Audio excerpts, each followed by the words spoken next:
Hello students, now we have to complete the chapter number 25 rural livelihoods.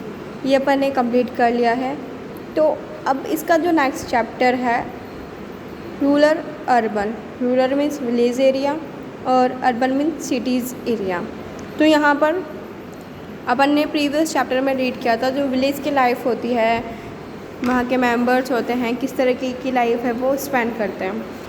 और जो 26 chapter है आज अपन ये रीड करेंगे अर्बन लाइवलीहुड्स मीन्स जो सिटीज़ की लाइवलीहुड्स है, यहाँ की लाइफस्टाइल है वो किस तरह की है, यहाँ पर मोस्टली जो पीपल्स है वो कौन से ऑक्यूपेशन में बिजी रहती है, ये सब इस चैप्टर के अंदर आज रीड करेंगे। In cities where life is a challenge that is accepted and faced every day, earning a livelihood is a priority of all people. आज सिटीज़ में जहाँ भी लाइफ क्या है एक तरीके से चैलेंज बन चुका है, मतलब हर किसी को यहाँ पर खुद को सरवाइव करने के लिए यहाँ पर कुछ भी है वो एक्टिविटीज़ करके क्या है अर्न करता है और अपनी जो लाइवलीहुड्स हैं वो अर्न करता है। तो यहाँ पर जो फर्स्ट प्रायोरिटी हो जाती है वो हो जाती है उसकी कि उसको जो लाइवलीहुड्स हैं उसकी वो अर्न करना ही है। जो भी वो एक्टिविटीज़ करता है मनी अर्न करने के लिए वो होता है livelihoods. India has about 5000 towns and 27 big cities called metropolis or simply as a metros. India के अंदर 5000 टाउन्स हैं और 27 सिटीज़ हैं जिसको अपन मेट्रो सिटीज़ भी बोल सकते हैं या फिर मेट्रोज भी बोल सकते हैं। सबको पता है मेट्रो सिटीज़ क्या होती है, जैसे मुंबई, दिल्ली, कोलकाता, चेन्नई, ये सब क्या है मेट्रो सिटीज़ है, काफ़ी बड़ी बड़ी सिटीज़ हैं। और यहाँ पर क्या है जो पॉपुलेशन है वो भी क्या है काफ़ी ज़्यादा रहती है। There are million plus cities such as Delhi, Mumbai, Kolkata, Chennai, Ahmedabad, Kanpur etcetera. Million plus मतलब यहाँ पर जो पॉपुलेशन है वो काफ़ी ज़्यादा है इन सिटीज़ में। The factories manufacture 24 hours and it is said that the people never sleep in this cities through people working shift. अब यहाँ पर जो फैक्ट्रीज़ हैं वहाँ पर जो मैन्युफैक्चरिंग का काम होता है, क्योंकि पॉपुलेशन इतनी है कि उनकी डिमांड को फुलफ़िल करना एक थोड़ा हार्ड बन चुका है। लेकिन यहाँ पर आज इंडस्ट्रीज़ वगैरह हैं वो काफ़ी अच्छे लेवल पर है। तो यहाँ पर क्या है 24 hours वर्क होता है। 24 hours वर्क हो रहा है तो मतलब एक इंसान है वो तो 24 hours से वो तो अपनी ड्यूटी करेगा नहीं। तो वहाँ पर क्या है जो वर्क है वो शिफ्टेड में डिवाइडेड है। जैसे इतने हार्स की शिफ्ट हो गई, जैसे 8 hours की शिफ्ट हो गई, 3 शिफ्ट हो गई, तो इसमें लोग हैं वो वर्क कर रहे हैं। जिसको ज़्यादा ज़रूरत है वो डबल शिफ्ट में भी वर्क कर रहा है। तो यहाँ पर क्या है जो यहाँ के इसलिए ऐसा बोला गया है कि यहाँ के लोग सोते नहीं हैं इन सिटीज़ में और जो वर्क है वो करते रहते हैं। There are numbers job in the cities from pulling rickshaws to working in factories and office.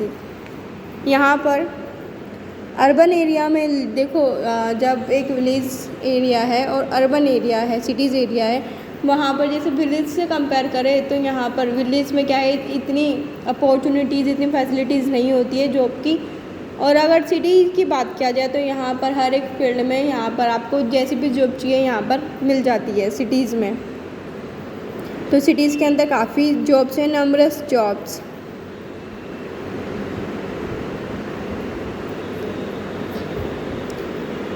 बहुत जॉब्स हैं।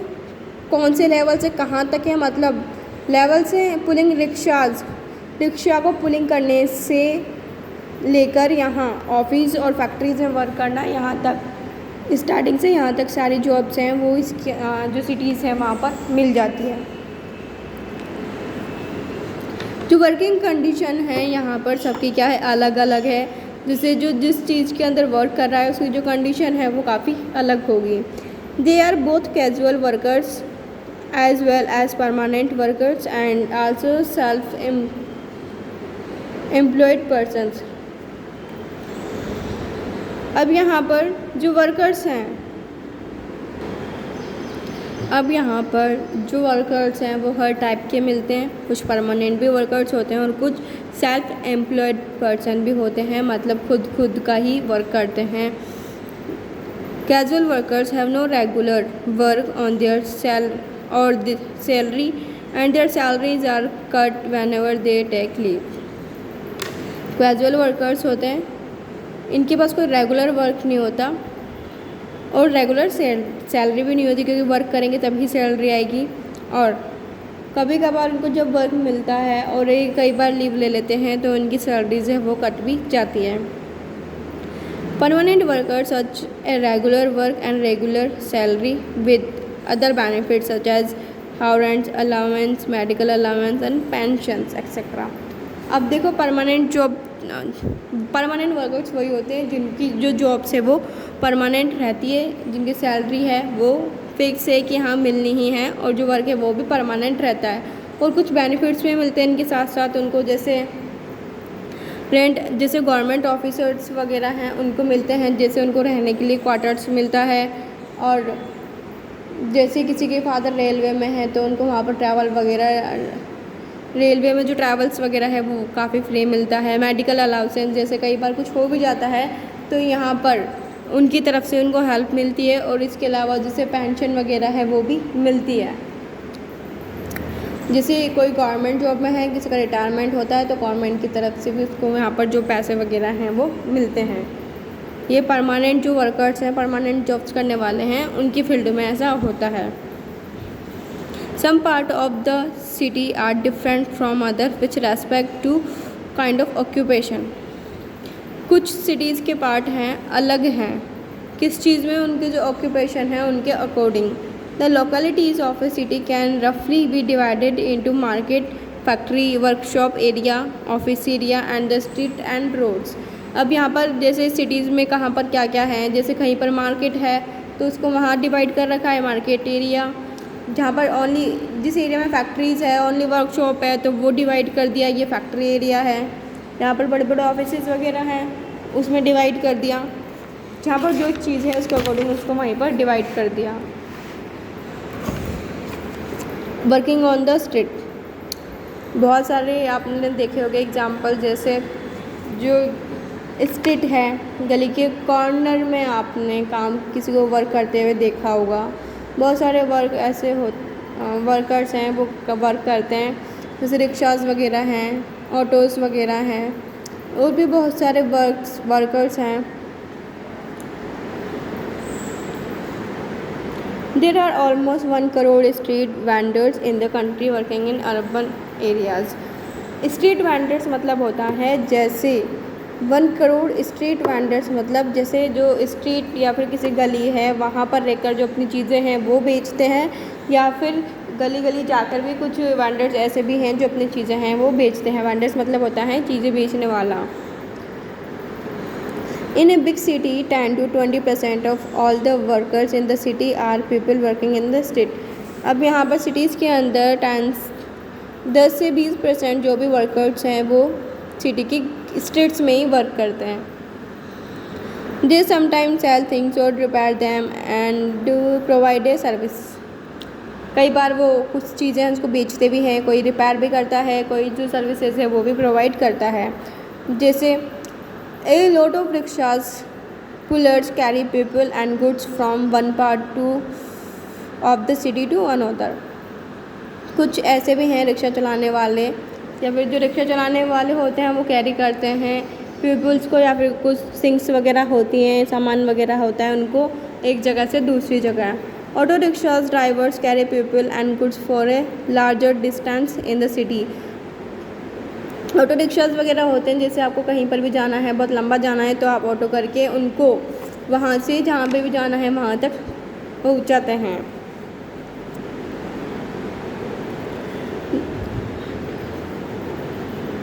The vendors work on their own, जो वेंडर्स होते हैं चीज़ें बेचने वाले होते हैं वो वर्क खुद ही करते हैं। They are not employed by anyone, वो किसी के थ्रू यहाँ पर उनको जो जॉब वगैरह है वो नहीं मिलती है। That is they are self employed, इसलिए उनको यहाँ पर सेल्फ एम्प्लॉयड बोला है। जैसे सब्ज़ी बेचने वाला है तो यहाँ पर उसको किसी ने जॉब थोड़ी ना दी है, वो खुद सेल्फ एम्प्लॉयड है, खुद सब्जियाँ लाता है, खुद बेचता है, खुद प्रॉफिट अर्न करता है। दे ऑर्गेनाइज देयर आवन बाय प्लानिंग फर्स्ट। तो खुद को ही स्टार्ट करता है, खुद का काम स्टार्ट करता है सबसे पहले प्लानिंग करके कि कितना उसको परचेज़ करना है, कहाँ पर और कैसे उसकी शॉप से उसको सेटअप करनी है,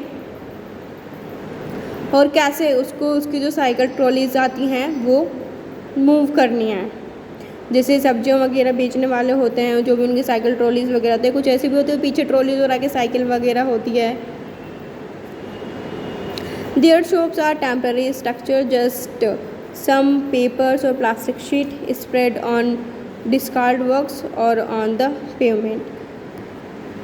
जैसे कई बार अपन ने जिसको अपन बोल सकते हैं जैसे थड़ी वगैरह है, तो यहाँ पर इनका जो शॉप्स है वो परमानेंट स्ट्रक्चर्स में नहीं रहती है, टेम्प्रेरी उनका स्ट्रक्चर होता है। आंधी तूफान वगैरह है इनमें इनकी जो शॉप है वो डिस्ट्रॉय भी हो जाती है कई बार। जिस तरीके से पेपर शीट होती है, प्लास्टिक शीट होती है, वो उनसे उनकी शॉप्स वगैरह है वो बनी रहती है। जैसे पेमेंट है, फुटपाथ वगैरह है, उनके किनारे में उनकी मोस्टली शॉप्स है वो रहती हैं। जैसे देखा होगा थड़ियों पर कई बार जैसे कुरकुरे चिप्स वगैरह है, टी वगैरह है, ये भी वहाँ पर मिलती है। दोज हु सेल फूड और snacks on the street prepare most of them at home, जो कि वो लोग घरों पर ही तैयार करते हैं। Street vending was still recently looked upon only as one an obstruction to traffic and to people walking. लेकिन अब क्या है, जैसे जो स्ट्रीट वेंडर्स हैं, गलियों में जो बेचने वाले लोग हैं, उनसे कई बार क्या होता है, कई बार कुछ प्रॉब्लम्स भी आती है, जैसे ट्रैफिक की प्रॉब्लम आती है और लोगों को चलने के लिए कई बार ऐसा होता है जगह भी नहीं मिलती, क्योंकि वो लोग ही पूरा रास्ता है वो रोक लेते हैं। जैसे अपने माधोपुर में बात किया जाए तो अपन जैसे मेन मार्केट में जाते हैं तो वहाँ पर बहुत सारी जैसे शॉप्स आती हैं। जैसे अपना जो मेन मार्केट है वहाँ पर बहुत सारी शॉप्स हैं, जैसे देखा होगा इधर परफ्यूम्स वगैरह हैं, इनकी बहुत सारी शॉप्स आती है। तो ये क्या है, यहाँ पर वो भी एक तरीके से स्ट्रीट वेंडर्स हैं। तो यहाँ पर क्या है, वो ट्रैफिक और जो चलने की जगह है वो अपना वर्क करते टाइम क्या है, ये यहाँ पर स्पेस थोड़ा रोड का है वो कम हो जाता है, तो प्रॉब्लम आती है यहाँ पर लोगों को चलने में और ट्रैफिक में। Therefore, the vendors or hawkers could be asked to dismantle their shop or move their cycle trolleys at any time by the police। और कई बार ऐसा भी होता है कि पुलिस वगैरह है वो वहाँ से उनको खाली करने के लिए या फिर जाने के लिए या फिर हटाने के लिए वहाँ से उनको बोलती है। There are certain parts of city where these hawkers are not allowed to enter। और कुछ सिटी के पास ऐसे भी हैं जहाँ पर ये जो साइकिल ट्रॉली जैसे स्ट्रीट वेंडर्स है वो अलाउ नहीं है अपनी जो शॉप्स वगैरह है वो करने के लिए। However, with the efforts of some NGO, non-government organization, the government is thinking to give them some places on the pavement without obstructing the free flow of traffic and people। अब जो NGO है, NGO के जो efforts हैं उसके through क्या हो रहा है, जैसे गवर्नमेंट है वो सोच रही है कि जैसे ये जो वेंडर्स हैं, स्ट्रीट वेंडर्स हैं, इनको थोड़ी बहुत जगह प्रोवाइड की जाए ताकि ये अपना जो सर्वाइवल है वो प्रॉपर कर सके, इनको कोई परेशानी ना हो और लोगों को भी परेशानी ना हो उनके ट्रैफिक में, और लोगों को चलने के लिए इनको अलग से ही जगह दे दी जाए। Hawking zones have been suggested for urban areas. मतलब यहाँ पर कुछ जोन्स हैं, जैसे फैक्ट्रीज़ का अलग होता है, ऑफिस एरियाज़ का ही अलग होता है, वैसे यहाँ पर जो हॉकिंग जोन्स है वो भी अलग बना दिया गया है। मतलब इसमें हॉकिंग जोन्स में ये रहता है कि यहाँ पर जा रहे जो स्ट्रीट वेंडर्स है वो आकर अपने जो सामान है वो बेचते हैं। It is also been suggested that mobile vendor should be allowed to move around freely. और ये भी सजेस्ट किया जाता है कि जो मोबाइल वेंडर्स है वो भी फ्रीली क्या है अपने मोबाइल से उसको सेल करने के लिए यहाँ पर घूम सकें। Often the street workers who come from distance places set up their homes on the street as well. और बहुत सारे स्ट्रीट वर्कर ऐसे भी हैं जो काफ़ी डिस्टेंस से आए हुए हैं और अपना जो होम्स है उन्होंने वहीं पर सेटअप कर लिया है। और उनका जो सेटअप है वो किस तरीके का है, जैसे टेम्प्रेरी स्ट्रक्चर है, प्लास्टिक है, डिस्कार्ड बॉक्सेस हैं, इसके बने हुए हैं। जहाँ पर बहुत सारे लोग क्या हैं रहते हैं, belonging during the day and prepare their meal at night. और क्या करते हैं, अपना जो मील्स वगैरह हैं वो भी वहीं पर ही बनाते हैं। जैसे अपन ने देखा होगा जो लोग जैसे झुग्गी झोपड़ी वाले हैं ये भी अपना मील वहीं पर प्रिपेयर करते हैं, और कोई भी शॉप वगैरह है, थड़ी वगैरह है, उसके पास में ही वहाँ पर होती है। इस तरीके से तो अपना ये जो टॉपिक है वर्किंग ऑन स्ट्रीट ये कंप्लीट है। नेक्स्ट वीडियो स्टार्ट करेंगे working in the market. So read this chapter properly. जहाँ तक मैंने पढ़ाया वहाँ तक, कुछ डाउट हो तो मुझसे पूछ सकते हैं। Thank you.